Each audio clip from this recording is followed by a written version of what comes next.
Hello everyone, कैसे हो? I hope कि आप लोग अच्छे होंगे।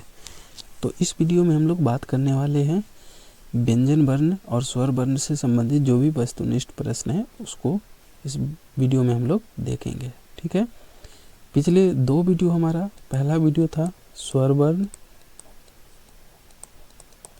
और दूसरा वीडियो हमारा था व्यंजन वर्ण। ठीक है, ये हमारा पार्ट 1 था और ये हमारा पार्ट 2 था। तो पार्ट 1 और पार्ट 2 को अगर आप अच्छे से पढ़ लिए हैं तो ये वीडियो आप देख सकते हैं और अच्छे से समझ सकते हैं। ठीक है, अब इस वीडियो में हम जो भी देखेंगे स्वर वर्ण और व्यंजन वर्ण से जो संबंधित हमारे जो भी 30 महत्वपूर्ण क्वेश्चन हैं, इम्पोर्टेंट क्वेश्चन, ठीक है, उसको देखेंगे। ठीक है, अभी तक आपने चैनल को सब्सक्राइब नहीं किया तो प्लीज़ चैनल को सब्सक्राइब कर लीजिए और बेल आइकन को भी प्रेस कर लीजिए और वीडियो को लाइक भी कर दीजिए। ठीक है, ताकि एक लाइक आपका मुझे मोटिवेशन का काम करता है। तो चलिए इसमें हम लोग समझते हैं। सबसे पहला क्वेश्चन पूछा जा रहा है, अघोष वर्ण कौन सा है? तो देखिए, अघोष वर्ण हम व्यंजन वर्ण वाले वीडियो में बात किए थे, यानी पार्ट 2 में बात किए थे कि अघोष वर्ण किसे कहते हैं। तो किसे कहते हैं कि जब हमारे स्वर तंत्र में, किसमें, स्वर तंत्र में कंपन नहीं होता है, किसी भी व्यंजन वर्ण का उच्चारण जब हम करते हैं और हमारे स्वर तंत्र में कंपन नहीं होता है तो उसे हम लोग अघोष वर्ण कहते हैं। ठीक है, और पहचानने का ट्रिक हम क्या बताए थे? ट्रिक बताए थे कि जितने भी वर्ग है, चाहे वो क वर्ग हो या च वर्ग हो, ठीक है, डॉट डॉट डॉट, तो इनके क्या, प्रथम और दूसरा, कौन, प्रथम और दूसरा, और प्लस में कर लीजिए तलाभ्य स, मूर्धन्य स और दंती स, ये हमारा क्या होते हैं, अघोष वर्ण। ठीक है, तो देख लीजिए यहाँ पे याद रखेंगे कि पहला और दूसरा वर्ण, पहला और दूसरा वर्ण, पहला और दूसरा। ठीक है, चाहे किसी भी वर्ग का हो, चाहे क वर्ग, च वर्ग, त वर्ग, प वर्ग, किसी भी वर्ग का हो, और तलाभ्य से, मूर्धन्य से, दंती से, तो उसको हम लोग बोलेंगे अघोष वर्ण। तो देखिए इसमें क्या है, पहला हमारा क्या है, च, तो ये कौन सा पहला है। ठीक है, ये हमारा है च वर्ग का। ठीक है, और ग हमारा क्या था है, तीसरा है। ठीक है, ल तो ये क्या है, ये तो लुंठित व्यंजन है। ठीक है, और घ हमारा हो जाता है चौथा। तो क्या बोला गया है, क वर्ग का चौथा है। तो देखिए, तो इसका राइट आंसर क्या हो जाएगा, च, क्योंकि प्रथम, द्वितीय और तलाभ्य स और मूर्धन्य स। ठीक है, यही हमारा होता है अघोष वर्ण। ठीक है, तो इसका राइट आंसर हो जाएगा ए। ठीक है, तो चलिए अब हम लोग नेक्स्ट क्वेश्चन देखते हैं। नेक्स्ट क्वेश्चन पूछा जा रहा है कि तलाभ्य स का उच्चारण स्थान क्या है। तो तलाभ्य स का उच्चारण स्थान क्या है? तो तलाभ्य स का उच्चारण स्थान हमारा हो जाएगा तालु। ठीक है, तलाभ्य स, त से तालु, त से तलाभ्य स, इसको ट्रिक से आप याद करके रखेंगे। नेक्स्ट क्वेश्चन देखते हैं, 3 नंबर क्वेश्चन बोला है ई, बड़ी ई है, बड़ी ई का उच्चारण स्थान पूछा जा रहा है। तो बड़ी ई का उच्चारण स्थान किससे होता है, ई यानी तालु, जब आपका जी जो है तालु में सटता है तो तलाभ्य ई का उच्चारण होता है। ठीक है, तो इसका राइट आंसर बी हो जाएगा। नेक्स्ट क्वेश्चन देखते हैं, ल का उच्चारण स्थान कौन सा है। ठीक है, ल, देखिए ल का उच्चारण स्थान करते हैं तो आपका जी जो है दांत में सटता है। ठीक है, तो यानी दंत हो जाएगा, इसका राइट आंसर ए हो जाएगा। 5 नंबर क्वेश्चन पूछा जा रहा है कि हिंदी में हर स्वरों की संख्या कितनी होती है। तो हर स्वरों की संख्या कितनी होती है, 4। कौन कौन सा? तो आप पढ़े थे कि स्वर वर्ण कितने होते हैं, टोटल 11, जिसमें से 4 होते हैं, वो क्या होते हैं, हर्ष स्वर।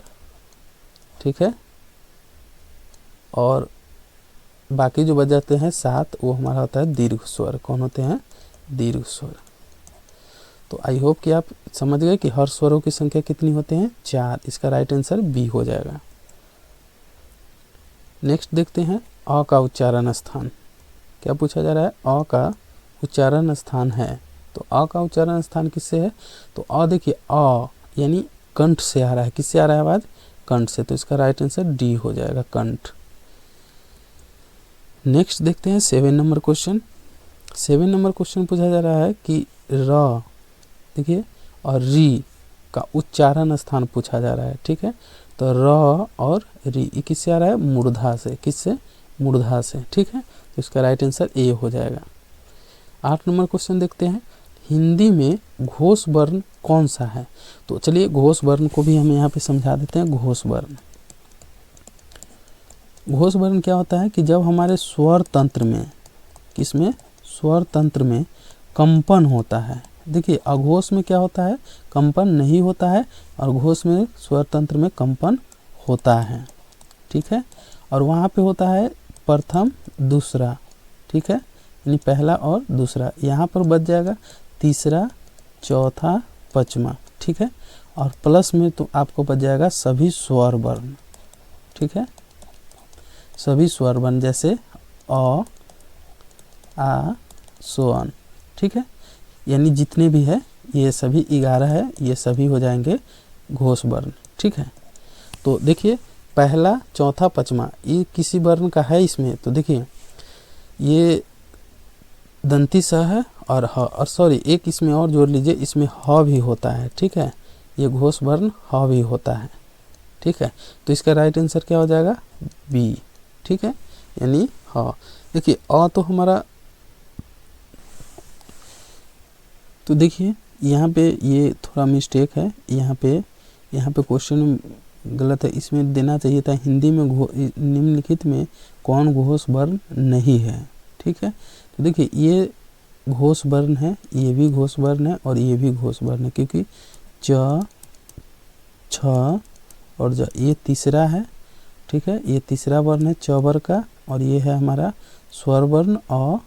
ठीक है, और ये ह, तो ये सभी घोष है। ठीक है, और यही क्या है? हमारा घोष नहीं है। तो यहाँ पे क्वेश्चन में मिस्टेक है, थोड़ा इसको आप करेक्शन कर लेंगे कि निम्नलिखित में कौन घोष वर्ण नहीं है। यहाँ पे होना चाहिए नहीं है। ठीक है, तो इसका राइट आंसर हो जाता है ए। ठीक है, ये इसको आप इग्नोर कीजिएगा। ठीक है, नेक्स्ट देखिए, चलिए 9 नंबर क्वेश्चन पूछा जा रहा है कि व्यंजन ख का उच्चारण स्थान है। तो ख का क्या है? तो ख ये क वर्ग का व्यंजन है। किसका है? क वर्ग का। तो क वर्ग के जितने भी वर्ण हैं, ठीक है, उसका उच्चारण स्थान कौन सा है? तो ये कंठ है। ठीक है, तो इसका भी राइट आंसर क्या हो जाएगा? कंठ। ठीक है, नेक्स्ट क्वेश्चन देखते हैं 10 नंबर। हिंदी में अंतस्थ वर्णों की संख्या कितनी है? तो व्यंजन वर्ण वाली वीडियो अगर आपने देखा होगा तो वहाँ पे हम बताए थे अंतस्थ व्यंजन 4 होते हैं, य, र, ल और व। यही हमारा क्या होते हैं? अंतस्थ व्यंजन होते हैं। ठीक है, तो नेक्स्ट देखते हैं, य को किस वर्ग में रखा जाता है? तो य को व्यंजन वर्ण में रखा गया है। ठीक है, तो इसका राइट आंसर हो जाएगा व्यंजन। नेक्स्ट क्वेश्चन है, हिंदी वर्णमाला में स्वरों की कुल संख्या कितनी है? तो ये तो 11 होते हैं। ठीक है, आप लोग भी जानते हैं कौन कौन होते हैं। अ, आ, ई बड़ी, उ, री, ए, ओ, औ। ये 11 जो है ये हमारे क्या होते हैं? स्वर वर्ण होते हैं। क्या होते हैं? स्वर वर्ण। तो इसका राइट आंसर बी हो जाएगा। चलिए नेक्स्ट क्वेश्चन देखते हैं 13 नंबर। 13 नंबर क्वेश्चन बोला गया कि हिंदी वर्णमाला में व्यंजनों की संख्या कितनी होती है? तो अगर व्यंजन वर्ण वाले वीडियो आप देखे हैं तो वहाँ पे मैं इसको इम्पोर्टेंट कराया था। इसका राइट आंसर 33 होगा।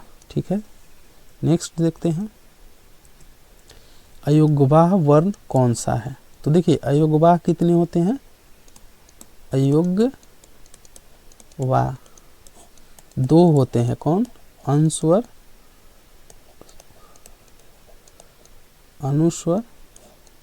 ठीक है, और एक होता है विसर्ग। तो 2 ही होते हैं, एक अनुस्वर और एक विसर्ग। ठीक है, तो इसका राइट आंसर क्या हो जाएगा? विसर्ग। इसमें अंशस्वर तो नहीं है तो विसर्ग इसका हो जाएगा, यानी ऑप्शन ए राइट आंसर होगा। 15 नंबर आ जाइए। 15 नंबर में अक्षर वर्ण किसके योग से बनता है? तो अक्षर जब हम पढ़ा रहे थे संयुक्त व्यंजन, ये संयुक्त व्यंजन है। क्या है?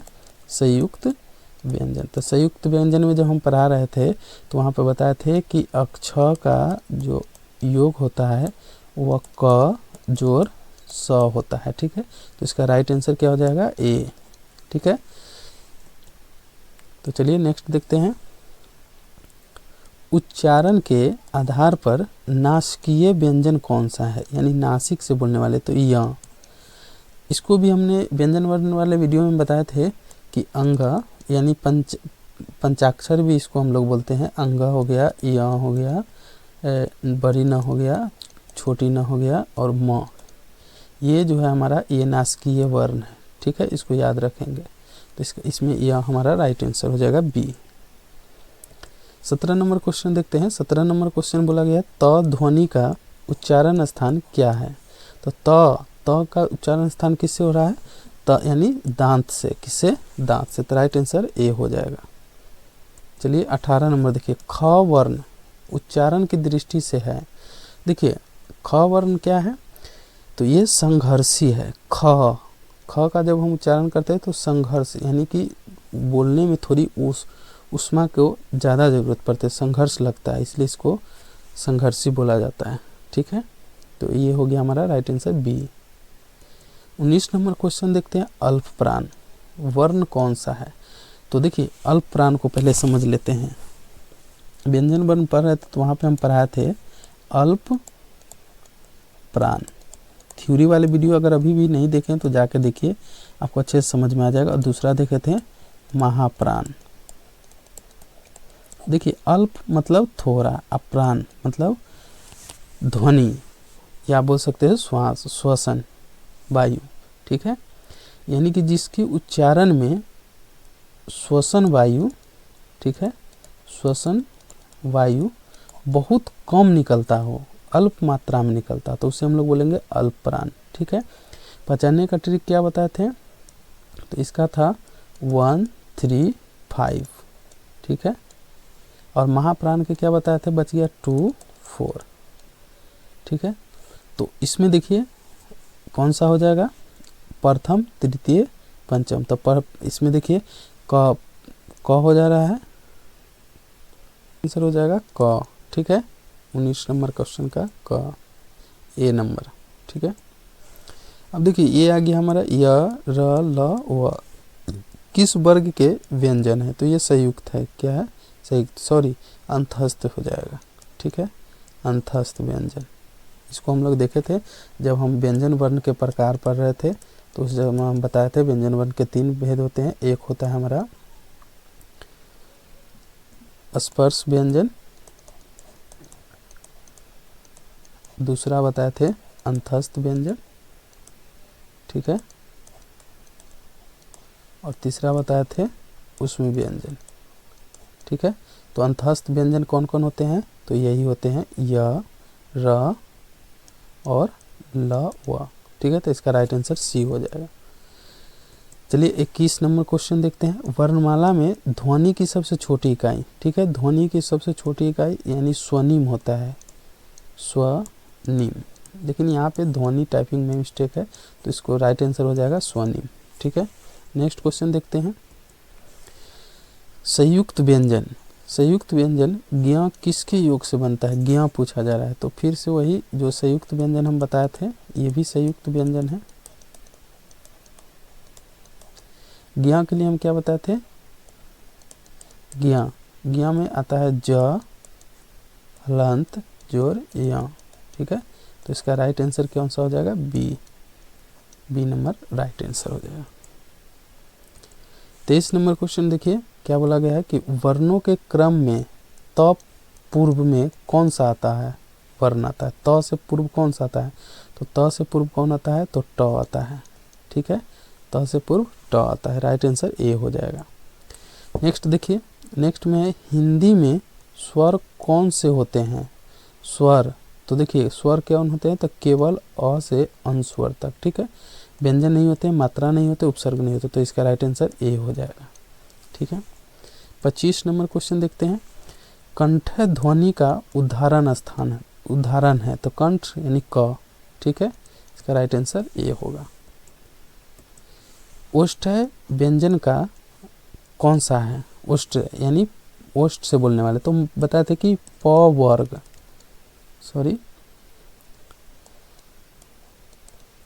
वर्ग जितने भी हैं, जैसे प, फ, ब, भ, म, ये सभी के सभी हमारे चारों क्या है, ये म को नहीं लेंगे, ये तो हमारा नासकीय वर्ण है, तो इसलिए इसको हम लोग बोलेंगे, इसका राइट आंसर हो जाएगा प। नेक्स्ट देखिए, मुक्त अयोग्यबा, मुक्त कहिए या अयोग्यबा, मुक्त क्यों कहेंगे? क्योंकि इसका कोई वाहन नहीं होता है। ठीक है, इसका दूसरा नाम क्या है? तो दूसरा नाम विसर्ग है। ठीक है, या अनुस्वर। अयोग्यबा दो ही होते हैं, अनुस्वर या विस्वर, तो इसका राइट आंसर हो जाएगा विसर्ग यानी सी। नेक्स्ट देखिए, हिंदी वर्णमाला में वर्णों के व्यवस्थित समूह को क्या कहते हैं? तो वर्णमाला कहते हैं। ठीक है, बी इसका राइट आंसर हो जाएगा। 29 नंबर क्वेश्चन देखते हैं। तालव्य व्यंजन किस में आता है? तो तालव्य यानी तालु से, तो देखिए च, छ, ज, झ, ये तालव्य वर्ण है। ठीक है, तो इसका राइट आंसर ए हो जाएगा। 30 नंबर क्वेश्चन देखते हैं, और ये हमारा लास्ट क्वेश्चन है। और अभी तक भी आप वीडियो को लाइक नहीं किए तो प्लीज़ लाइक कर दीजिए और सब्सक्राइब भी कर दीजिए। ठीक है, ताकि आपके एक लाइक और सब्सक्राइब से मुझे मोटिवेशन मिलता है और मैं आपके लिए वीडियो लेकर के आता रहूँगा। तो देखिए, अगला क्वेश्चन लास्ट है, क्या है? हिंदी वर्णमाला का सही क्रम कौन सा है? तो सही सबसे पहले स्वर आता है, व्यंजन आता है, मात्रा आता है, तो इसका राइट आंसर ए हो जाएगा। ठीक है, तो चलिए आज का वीडियो इतना ही तक है। फिर हम आगे की थ्योरी क्लास कराएंगे, फिर उसका ऑब्जेक्टिव लेकर के आएंगे। धन्यवाद।